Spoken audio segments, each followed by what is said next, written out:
తెలంగాణలో పొదుపు సంఘాల మహిళలకు గుడ్ న్యూస్. మహిళా సంఘాలకిచ్చే వడ్డీ లేని రుణాల పరిమితిని 10 లక్షల రూపాయలకు పెంచుతామని డిప్యూటీ సీఎం మల్లు భట్టి విక్రమార్క ప్రకటించారు. స్వయం సహాయక మహిళా సంఘాలకు గుడ్ న్యూస్ అందించారు డిప్యూటీ సీఎం మల్లు భట్టి విక్రమార్క. వాళ్లకు అందజేసే వడ్డీ లేని రుణాల పరిమితిని 5 లక్షల నుంచి 10 లక్షలకు పెంచుతామని ఆయన ప్రకటించారు. మూసీ పునరుజ్జీవం, ఫ్యూచర్ సిటీ నిర్మాణం తమ ప్రభుత్వ ప్రధాన లక్ష్యాలని భట్టి తెలిపారు. త్వరలో కొత్త ఇండస్ట్రియల్ హబ్లు, క్లస్టర్లు ఏర్పాటు చేస్తామన్నారు.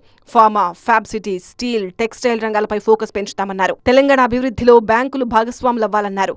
హైదరాబాద్ లో స్టేట్ లెవెల్ బ్యాంకర్లతో డిప్యూటీ సీఎం భట్టి విక్రమార్క భేటీ అయ్యారు. బ్యాంకర్ల సమావేశంలో $3 ట్రిలియన్ ఆర్థిక వ్యవస్థను రూపొందించడమే తమ ప్రభుత్వ లక్ష్యమని భట్టి తెలిపారు. 2047 నాటికి $3 ట్రిలియన్ ఎకానమీని సాధించాలని టార్గెట్ గా పెట్టుకున్నామని డిప్యూటీ సీఎం చెప్పుకొచ్చారు. దేశ సగటు కంటే తెలంగాణ వృద్ధి రేటు వేగంగా దూసుకెళ్తోందన్నారు ఆయన. దేశ వృద్ధి రేటు 8.2% ఉంటే తెలంగాణ వృద్ధి రేటు 10.7% ఉందని తెలిపారు. తలసరి ఆదాయంలో దేశంలోనే తెలంగాణ అగ్రస్థానంలో ఉందన్నారు. పట్టణీకరణతో సేవల రంగానికి భారీ అవకాశాలు వస్తాయన్నారు.